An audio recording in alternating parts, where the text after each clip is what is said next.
ఎవరు మాట్లాడతారండి? ఎవరు సొల్లు కబుర్లు చెప్తారు? ఎవరు ఏ రాష్ట్ర ప్రజల్ని మోసం చేస్తారు? ఏ యువతను మోసం చేస్తారు? ఓట్లేసిన యువతను మోసం చేస్తారా? అంటే మీ చేతిలో పేపరు, మీడియా, ఎలక్ట్రానిక్ మీడియా ఉంటే మీరు ఏది మాట్లాడినా కూడా చెల్లుబాటు అవుతుందా? ఈ గనుడు మహాగనుడు మహానటుడు మాట్లాడినటువంటి మాటలు వినండి. మీకు ఒక బలమైన ప్రతిభ ఉండి, ఐడియా ఉండి, 5 మందికి 6 మందికి ఉపాధి అవకాశం కల్పించే పరిస్థితి, మీరు వ్యాపారం పెట్టుకుంటారని ముందుకొస్తే 5 సంవత్సరాల్లో 5 లక్షల మందికి సంవత్సరానికి 1,00,000 చొప్పున 10 లక్షలు బ్యాంకులు వేస్తారు. వినండి. మీకు ఒక బలమైన ప్రతిభ ఉండి, ఐడియా ఉండి, 5 మందికి 6 మందికి ఉపాధి అవకాశం కల్పించే పరిస్థితి, మీరు వ్యాపారం పెట్టుకుంటారని ముందుకొస్తే 5 సంవత్సరాల్లో 5 లక్షల మందికి. ఎందుకంటే గత ప్రభుత్వంలో ఎన్ని ఖాళీలున్నాయి ఏం చెప్తున్నారు? ఆ ప్రభుత్వంలో ఖాళీలన్నీ ఫుల్ చేయాల్సినటువంటి బాధ్యత మనదే అని చెప్పేసి ఆయన ఇండైరెక్ట్గా ఆ డేటా మొత్తం ఆయన ఇచ్చాడు. 25,000 డిఎస్సి పోస్టులు తీయాలంట. మన 16,000 తీశారు, ఇంకా 14,000 పోస్టులు ఖాళీ ఇంచుమించు అదొక 6, ఇదొక 4, 10,000 ఖాళీలు ఉన్నాయని చెప్పేసి ఆయనే చెప్తున్నారు. గ్రూప్ 1, గ్రూప్ 2 ఉద్యోగాలు 2,000 పోస్టులు ఉన్నాయంటే 30 ఉద్యోగాలు తీశారని ఆయనే చెప్తున్నారు. తర్వాత కానిస్టేబుల్ పోస్టులు పాపం గౌరవ జగన్మోహన్ రెడ్డి గారు ఇస్తే ఇప్పుడు ఉన్నటువంటి ముఖ్యమంత్రి, గౌరవ ముఖ్యమంత్రి గారు దాన్ని ఒక పెద్ద ఈవెంట్ లాగా చేసేసి నేనే ఉద్యోగాలు ఇచ్చాను, నా నోటిఫికేషన్ ఇచ్చింది, ఇది కానిస్టేబుల్ జీవితాలు వెలుగులు నింపారని చెప్తున్నారు. ఇవన్నీ కూడా గౌరవ ఉప ముఖ్యమంత్రి దగ్గర డేటా ఉంది.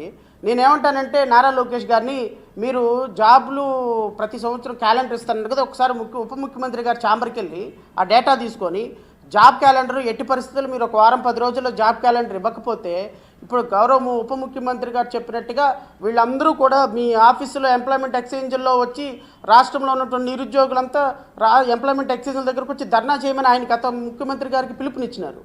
అంటే గత ముఖ్యమంత్రి గారి కంటే ఇప్పుడు కూడా ఆయన ఉప ముఖ్యమంత్రి కాబట్టి ఆయన ఇండైరెక్ట్గా రాష్ట్ర యువతకి పిలిపిస్తున్నారు, వెళ్ళి వచ్చి మీరు ధర్నాలు రాస్తారోకలు చేయండి, ఉద్యోగాల కల్పన కోసం ఫైట్ చేయండి అని. మరి రాష్ట్ర యువత ఖచ్చితంగా ఆయన మాట ఫాలో అవ్వాల్సిందే కదా. కోట్ల మంది ఆరాధ్య దైవం, ఈ దేశాన్ని రక్షించడానికి వచ్చినటువంటి సనాతన అధికారి, ఈ దేశంలో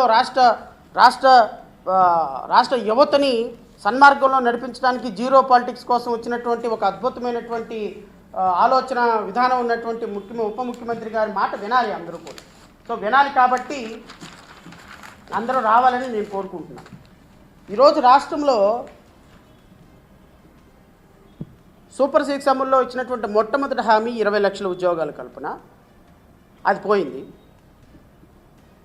ఇప్పుడు నారా లోకేష్ గారు అండ్ ముఖ్యమంత్రి గారు ఇవన్నీ రాష్ట్ర ప్రజలకు ఎందుకు వివరించాల్సి వస్తుంది అంటే, నేను మీడియా సోదరులను కూడా కోరుతున్నా, మీ ద్వారా రాష్ట్ర ప్రజలను కోరుతున్నా, ఒక అబద్ధాన్ని నిజం చేసేటువంటి ప్రాసెస్ ఎంత దుర్మార్గంగా రాష్ట్ర ప్రజల కళ్ళకి కట్టినట్టు జరుగుతుందా అనేటువంటి ఒక అబద్ధాన్ని బద్దలు చేయాల్సినటువంటి బాధ్యత, నిజాన్ని నిర్భయంగా ప్రజల ముందుకు తీసుకురావాల్సినటువంటి బాధ్యత ప్రజాస్వామ్యవాదులుగా, న్యాయవాదులుగా, ఒక రాజకీయ పార్టీ అధ్యక్షులుగా, రాజకీయ పార్టీని నడిపిస్తున్నటువంటి వ్యక్తిగా మా మీద ఉందని మాత్రం రాష్ట్ర ప్రజలు గుర్తించమని కోరుతున్నాం. ఇది గౌరవ ముఖ్యమంత్రి గారికి వ్యతిరేకంగానో, పవన్ కళ్యాణ్ గారికి వ్యతిరేకంగానో, నారా లోకేష్ గారికి వ్యతిరేకంగానో మాట్లాడుతున్న మాటలు కాదు. ఒక ప్రభుత్వం రాష్ట్రంలో అబద్ధాలు చెప్పి, అబద్ధాలు కుప్పించి, పాపం నిరుపమానంగా, నిరుపయోగంగా, నిస్సహాయంగా ఉన్నటువంటి రాష్ట్ర ప్రజలని ఏ విధంగా తమ యొక్క మాటల గారడీ చేత, ఏ విధంగా తమకున్నటువంటి మీడియా చేత, తమకున్నటువంటి 100 కోట్ల రూపాయలు సోషల్ మీడియాలో పెట్టి ఆ సోషల్ మీడియా ద్వారా ప్రజల మైండ్ని పొల్యూట్ చేసి, నిజంగా రాష్ట్ర ప్రజలకి ఇదిగో ఇది చేస్తామని చెప్పి వచ్చిన తర్వాత అవి చేయకుండా ఉంటే రాష్ట్ర ప్రజలు విమర్శిస్తారు, అదొక ఎత్తు. ఇక్కడ ఏం జరుగుతుంది అంటే, కూటమి ప్రభుత్వం వచ్చిన 20 నెలల్లో జరిగేది ఏంటి అంటే, ఇక్కడ ఏమి అభివృద్ధి ఉండదు, అద్భుతమైన అభివృద్ధి జరిగింది అనేటువంటి ఒక ప్రొజెక్షన్ అనమాట. ఇది మ్యానిపులేషన్ కాదా సార్? మనుషుల మనస్సులని కల్మిషం చేయటం కాదా సార్? ఇది రాష్ట్రంలో యువతను మోసం చేయటం కాదా? రాష్ట్ర ప్రజలను మోసం చేయటం కాదా? రాష్ట్రంలో సినిమా డైలాగులు చెప్పి స్క్రిప్ట్ అయిపోగానే ప్యాకప్లు అయిపోగానే సినిమా షూటింగ్లు వదిలేసి వెళ్ళిపోయినట్టుగా రాష్ట్ర రాజకీయాలను వదిలేసి హైదరాబాద్ పారిపోవటం కదా సార్? ఇది ఎట్లా? పోనీ రాష్ట్రంలో అభివృద్ధిలో పరిగెడుతుంది ఆంధ్రప్రదేశ్ రాష్ట్రం. అసలు ఎవరికి చెక్కటం లేదు, ఎక్కడికి వెళ్తుంది ఎవరికి అర్థం కావటం లేదు. ఆంధ్రప్రదేశ్ రాష్ట్రం అసలు ఆంధ్రప్రదేశ్ రాష్ట్రాన్ని పట్టుకోవడానికి అవదలేవు అని చెప్పేసి రోజు పేపర్ల నిండా, మీడియాల నిండా, ఏబిఎన్ ఆంధ్రజ్యోతి, ఈనాడు రచ్చ చేస్తుంది. నేను ఈ విషయం కూడా వస్తాను సార్. ఒక రాష్ట్రం యొక్క ఆర్థిక ప్రగతి సూచించేటువంటి సూచిక gross state domestic product, GSDP అంటాం.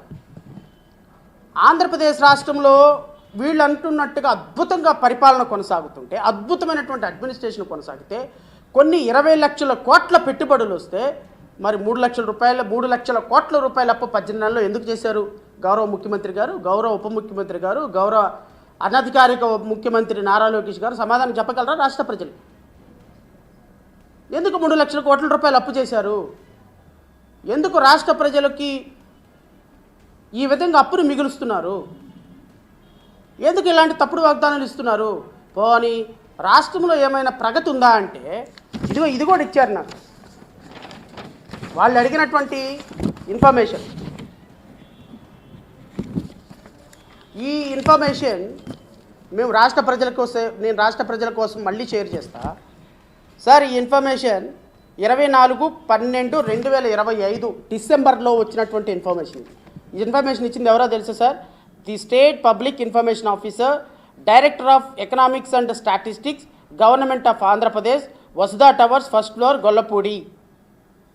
LR number 308207/RTA/2025. 2025 డిసెంబర్ 25వ తారీఖున వచ్చినటువంటి ఇన్ఫర్మేషన్ నాకు. ఈ ఇన్ఫర్మేషన్ ప్రకారం చాలా షాకింగ్ ఫ్యాక్ట్స్.